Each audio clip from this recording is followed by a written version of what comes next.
Thank you very, very much, Dennis, and thank you for the invitation. And it's a pleasure to be here talking about a topic that I find fascinating, longevity and the economics of longevity. Obviously, I'm something different for the day. There's a lot of scientific, technical issues, and I'll be looking at more technical social science issues. And I've been interested in longevity as an economist about the last 10 years. And for me, what's really interesting in economics is economics tends to focus on an aging society. And an aging society is really about a change in the structure of the population. So it's about a fall in the birth rate and more people living longer. And of course, that's a very pronounced phenomenon in Japan, where the birth rate has fallen a lot very quickly, and life expectancy has increased a lot very quickly. So that change in the population structure, really important in Japan. And with that comes globally a concern. There's more old people, they're not productive, they don't go to work, GDP is lower, and there's higher medical costs. And that is certainly a challenge. However, what really motivates me, and here I'll try and share some slides, is a different way of looking at this issue. So this is the global population, a demographic pyramid, 1950 through to projections in 2100. And what an aging society does is sort of choose a number, let's say 60, and draw a line across and says, wow, there's a lot more of the population aged over 60. An older, aging population, because with fewer children being born and more people living longer, younger cohorts are small, older cohorts are large, there's an increase in the average age. But actually that demographic aging, I think, is not a particularly interesting one from an economic point of view, and certainly not from the one that we're focusing on today. So I want to sort of rotate the way I look at this chart and look vertically. And of course, what you see is that children being born today, particularly in high-income countries, can expect to live to 80 or 90. That's the majority expectation of government forecasts of children being born today. So that's a first, to plan for such a long life. And so I'm going to call that longevity. And in my book, The 100-Year Life, which in Japan you'll know more as Life Shift, myself and Linda play around with the implications of having more time, of how we restructure the life course, how we do things differently at each point. And of course, how we now, with more future at every age, have to invest more in our future self, whether that be skills, relationships, purpose, or education. And of course, what that means is that how we are aging is changing. And so that's what I think about as longevity. There's an aging society, a change in the structure of the population. But there's also a change in the way we're aging, because we have more time, we're doing things differently, but also we have seen changes in how we age in terms of health. And of course, the biology of aging says, wow, we can do a lot more, potentially. So what I'm going to focus on is that longevity perspective rather than aging society. Now, the balance between these two forces is different in different countries. Countries like Japan and China, dramatic changes in the age structure of the population. So they really have to invest heavily in improving how we age. And of course, the advantage for you of longevity is it's not just about end of life, it's about all of life. There's something profound happening. Now, one of the issues then is how to sort of put a value on these changes. And of course, one of the things that I'm always told when I present life expectancy statistics is how we're also seeing an increase in the burden of chronic diseases, the diseases of age-related illnesses. So this is just showing you for the US survival rates. So the probability of a child born in 1933 reaching through to different ages. So the bottom line here is a survival rate for a child born in 1933, 1975, and 2018. And the area under these curves is life expectancy. So of course, what you're seeing now is more and more of the gains in life expectancy coming in these later years. If you look, say, at France, which is pretty typical, 50% of the life expectancy gains are now coming above the age of 80. 80% above the age of 60. So, of course, we have these age-related illnesses increasing in severity. And that, of course, is one of the reasons why we're so interested in understanding the aging process and delaying aging. Can we lower this curve, which is the burden of all diseases, the global burden of disease data set by age? Can we lower this and so get welfare gains? Now, What I'm going to try and go through here is some work that I've been doing with Martin Ellison, also at Oxford at Nuffield, and David Sinclair, the geneticist at Harvard. And it's trying to put a value on slowing down slowing down aging. It's trying to look at the health value from slowing down aging. And we're going to use a very sophisticated economic model that looks at the willingness to pay for improving aging. Now, let me just take a little bit of time to talk about this, because often when I talk to people in the medical or the health profession, they're very keen to try and sort of say, well, if we slow down aging, we'll spend less money on illnesses and healthcare, and people will be fitter, they'll be able to work more, and that will boost GDP. And all those things are really important. And they're actually what I'm trying in my own research agenda to do something about, to come up with answers to those questions. However, just as the body is a very complicated system, the economy is incredibly complicated. And to try and understand how slowing down aging will affect the economy, there's an awful lot to understand. Just as the biology of aging is going to take years, possibly decades to map out, so too does economics. But I'm very keen to do that, because what I found really interesting in my own efforts here, the first part of my research career was very much looking at monetary policy and fiscal policy. And if you want to try and influence policy, you know who to pick the phone up to and talk to: central banks, finance ministers. What I find really interesting around this biology of aging and trying to get governments to take longevity seriously is who to phone. Because there's the health groups, but I need to try and get a language that will understand by the finance ministers and central banks, so we can really take this seriously. And that will involve understanding GDP and reduced health costs. But actually, there's something else that's much more important, which is easier to do, which is look from an economic point of view of the welfare gains from slowing aging. How much is it worth to us? And that's really important, because I want to just briefly go back to this chart of the aging society.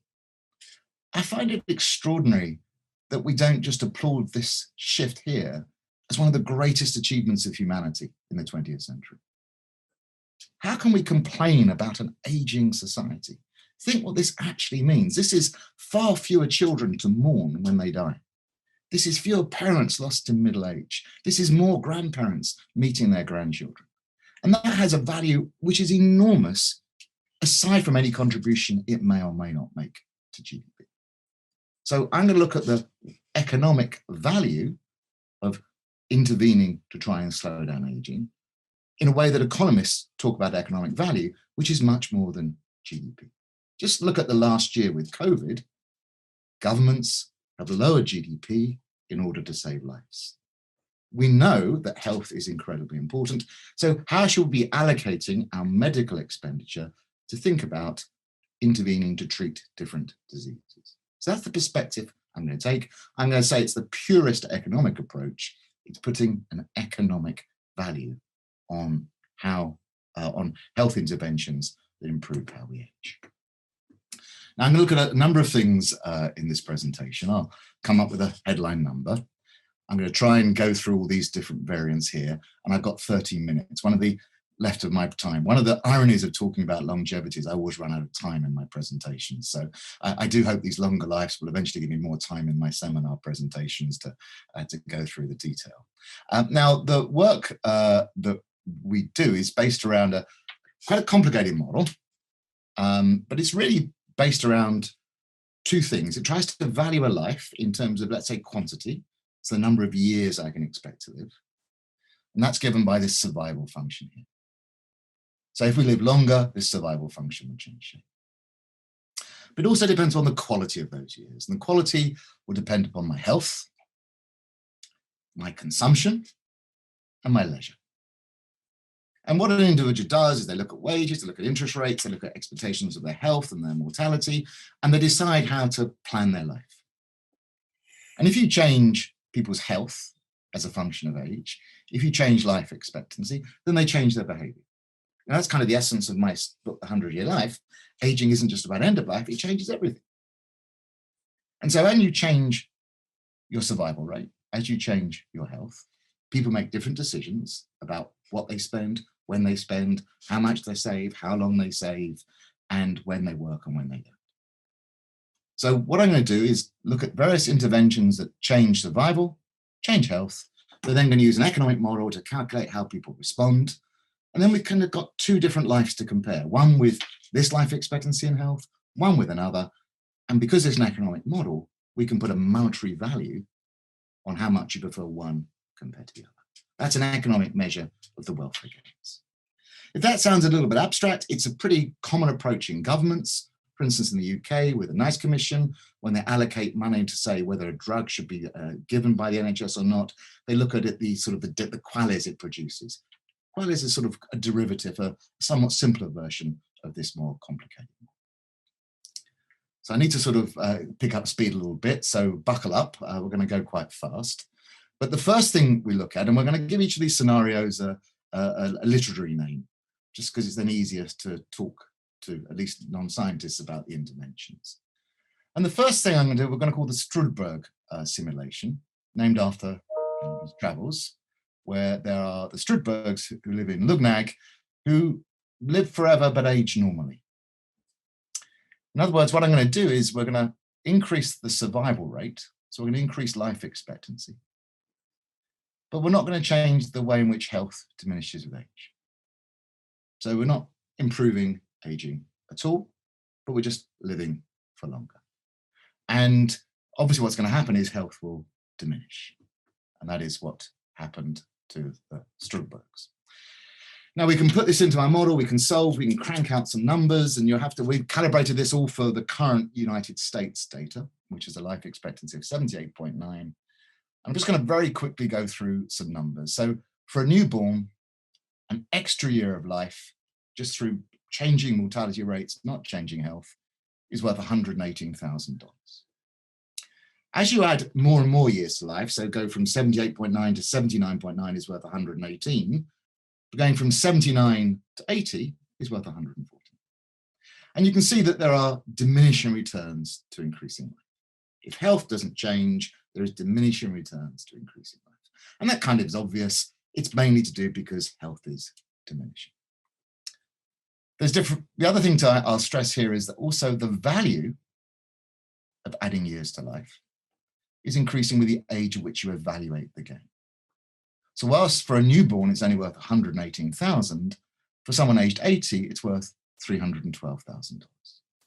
And that's basically because if I'm 80, the gains to life come quicker, and if I'm 80, I'm more likely to live to that, to benefit from this than if I'm a newborn. That's important because what this says is the value of slowing down aging is going to increase with the age of the population. So that's worth bearing in mind for later. Next one, I'm going to look at what we call Dorian Gray. Dorian Gray, the Oscar Wilde novel, basically does a deal with the devil, whereby he doesn't look like he's aging, but he actually is. So this situation here is where I'm not going to change the survival function. So life expectancy stays the same, but I'm going to slow down the rate at which health deteriorates with age. Okay, so this is an improvement of health with respect to age. So I'm raising healthy life expectancy, and so I'm reducing morbidity at the end of life. Now, what do we find here? Well, two things. First of all, we get the same result as before. The gains to increasing healthy life expectancy, keeping life expectancy fixed, are diminishing. 1 year is worth more than the second year, which is worth more than the third. We also get the same result, that the value is increasing with age. But actually, it's increasing much more rapidly with age, because what happens is that if I'm in better health in later life, I actually want to spend more and have more, I get more utility from life. And so actually, by improving health in later years, not only am I going to experience them sooner and more likely to experience it, but the years are better because they're spent in better health. So the gradient with age is very rapid. But the other thing to note is the value of these numbers here is larger than we saw with the Struldbruggs. It is better to get a year of extra health without changing life expectancy than to have another year of life without changing how we age. In fact, we can show with these results that achieving a full compression of morbidity is much better than any further gains to life expectancy. In other words, taking healthy life expectancy to match life expectancy is more valuable than leaving some period at the end of life in poor health and increasing life expectancy. Now that may or may not surprise you. It's nice to get these results. We come up with some numbers and we get some channels, but I want to start looking at aging. And what we're going to do here is look at two different types of changing how we age. What I've done previously was I changed life expectancy but kept health the same in terms of its relationship with age. And then we kept life expectancy the same, but improved health with age. I'm now going to say let mortality and my health depend upon a common index, an index of frailty. And what I'm going to be able to do is to slow down the rate at which that frailty evolves. And if I do that, I'm going to reduce mortality and improve health. So I'm going to get a combination of Struldbruggs, increasing life expectancy, at the same time as I'm going to get some Dorian Gray. I'm going to be increasing both of them. Now we do two different scenarios here. One is which we call Peter Pan. Peter Pan is a little boy who never grows up. And so basically our frailty measure, our biological age, if this is sort of where the US currently is, the relationship between an underlying measure of biological age and chronic age, we're going to slow down the rate at which aging happens. So if this is 30, the age at which senescence begins, we're going to say that aging happens more slowly because of an intervention, perhaps the interventions you're discussing today. The other thing we're going to do is to reset the biological clock. So at a certain age X, you simply reset your biological clock to an earlier time. We set it to 30. Now, we call this the Wolverine because Wolverine has this ability to regenerate its organs and regrow and become young again. You'll see there's a difference between Peter Pan and Wolverine. Peter Pan, under our assumption, begins at 30. You slow down aging for all of a mature life. And so all of life benefits. In our Wolverine model, we only have one intervention. And so you don't get the benefit in these years here before the intervention. You're aging normally. So Peter Pan is preferred there. But then, of course, you get the benefit at this age X because Wolverine's health is better than Peter Pan's health. But then later on, Wolverine becomes worse again. So there's some differences there. Now, there's a lot more to be done here because you could repeatedly use Wolverine. You could do multiple stages. In fact, I'm not going to go through Wolverine very much because Peter Pan is slightly better, somewhat better than Wolverine in our models, mainly because of this benefit here. We have interventions later in life, mean you don't get the benefit early on. But the results are broadly similar. As you can see, we're talking about different triangles rather than radically different results. What do we find with Peter Pan? Well, we get two similar results to before. The gains to slowing down aging, to boosting life expectancy by slowing down how we age, are large but diminishing. And they increase with age. The older you are, the more you want to get these benefits. However, something's happening. There's a complementarity. As I live longer and my health is better, I value life expectancy gains more. And as my health is better, I value life expectancy more. And as I live longer, I value health improvements more. So aging is better than the previous two. Now I am running out of time, so let me quickly just move on to the case of a drug, metformin. There's a study we use that says metformin might have these effects on these diseases. I don't know if it does. It needs to be proved. We know there's lots of trials happening, but we take those results into our model and say, okay, let's imagine metformin does have these effects on major age-related diseases. What's the value of taking metformin compared to eradicating other ill diseases? And the results are very large, huge. And slowing down aging through this anti-aging intervention is exceeding treatment of just single diseases. Why? Well, you probably won't be surprised to find out the following. Here's our results. This is the gains to taking an anti-aging intervention, metformin in this case, and how it changes with your age. Metformin or any anti-aging interventions can have a big effect because of two reasons. First of all, of course, it's going to slow down the incidence of all age-related diseases. So it's going to aggregate across lots of diseases. So here are some age-related diseases. If you slow down aging, you slow down all of those. And so in that sense, metformin is given by the sum of those individual effects. But there's something else happening as well. It's not just the sum, it's greater than the sum, because if I can get rid of cancer, but I still get dementia, the value of that is less. Here I'm getting these competing effects. We just briefly move on to the final section. We can aggregate across the whole US population, and we find that if we slow down aging, the value of an extra year of life through slowing down aging is worth $38 trillion. That's enormous. That's the present value. In 10 years, increase is worth 370. But when we look at the aggregate, we find something very interesting occurring. I'm quickly going to try and accelerate. As you slow down aging, there are more people alive because older people are still alive and they're in better health. And if you can recall, the more people there are, the older there are, the more the value to slowing down aging. In other words, we find a virtuous circle. When you improve how you age, the value of further improvements increases. There's a really important virtuous circle at work.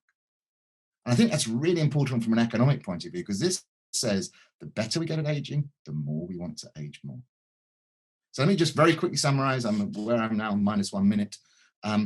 Society always values the diseases that cause the greatest burden to the largest segment of the population. As Dennis said, that used to be infant mortality, middle-aged mortality, but in high-income countries, that's now about age-related diseases. So we're in a new epidemiological transition, focusing resources on age-related diseases. That's not about treating age-related diseases, it's about trying to slow down aging. Just as we don't treat COVID by letting people get into hospital, we try and stop them, it's about trying to slow down aging. We have a new health imperative. When a child born today would expect to live to their 80s and 90s, a new imperative is to age well. That didn't used to be the case when most people didn't live to those ages. What's unusual about aging is that normally, once you intervene and reduce the incidence of a disease, the willingness to pay for further improvements diminishes. I move on to something else. I move on to middle age when I lower the infant mortality. But I've shown you there are 4 different factors at work with aging that mean that actually the better you get at aging, the more you want to age more. The willingness to pay for improvements increases with the age of people. There's a complementarity between health and life expectancy. When you intervene to slow aging, you affect a number of different diseases, and they have an offsetting synergy between them. And then there is this aggregation effect that you keep more people alive in better health as you get better at aging, which means you value more and more. So what this says is a new natural stage of epidemiological transition. It has to be about a focus of studying aging. The value to delaying aging is immense compared to treating single diseases or other things, and it's only going to get bigger. Which suggests that the progress we're going to make will be linked to the ingenuity of the researchers and the stubbornness of the human body. But even if we don't make progress, the value of that progress is going to get higher and higher with more and more resources going into it. Thank you very much. Apologies for the overrun. I hope that made some sense. Thank you very much indeed, Andrew. And you have got the symposium off to a fantastic start with some absolutely astonishing conclusions about the economic costs and values. That 38 trillion, my goodness. I want to start the questioning with a question about the nature of economic models that you're using. And then we can come on to questions that people are putting from the participants. When I shifted my interest around 20 years ago to the fundamentals of biology, I naturally looked at the comparison between the kinds of models being used in evolutionary biology and the kinds of models being used in economics. I'm thinking of things like the Nash equilibrium and so on. They seemed to me to have been very simplistic in what they were doing, very, very much equilibria about processes that were being too simplified, whether one is selfish or cooperative and so on. Now, it seems to me that you've moved quite significantly towards what I would call more like a systems approach. You're trying to cope with a large number of factors together. How do the models actually work? are they actually equilibrium equations that you're using? And if so, where does the dynamics come in? And while you're answering, I'll be looking at the questions from the participants. So a really great question. So equilibrium is a complicated concept in economics, and I think it's fair to say this is a canonical, sophisticated model, but there's certainly a lot more to be done. This is an equilibrium model in the sense that individuals respond to changes in the world around them. It's not what we call a general equilibrium model. We're still, Martin and I are particularly working on that, in the sense, of course, that when people work for longer, there will be changes in the wage rates. When people work for longer, they're going to get more education, which will also change the wage rates. So there's a lot of general equilibrium effects that are not in this model, including, by the way, also changes in interest rates. Then, of course, there's a raft of different things to bring in terms of what assumptions you make about insurance and financial markets. So a lot. The only thing I'd say is that is clearly a massive agenda to get the true and final answer. I hope we've made a start. But actually what's interesting is that the way in which governments assess the interventions of this drug versus that drug also don't take out any of that. So this is at least consistent with what is currently used to assess research and drugs, even if it's not by any means the final answer. Well, we've got a question that relates to that from the members of the audience. Very interesting presentation, first comment, so congratulations on that, Andrew. The question is raised, what would governments do about social security, for example? Is that in your modelling, and what do you want to say about that? No, so I think there's a number of issues here, and so first of all, this is a little bit of a general equilibrium phenomena. Let me just go back to my own intuition, which is that on average, if lives are longer and we're healthier for longer, then if we can make them productive for longer, which I think should be possible, then this is an economic benefit.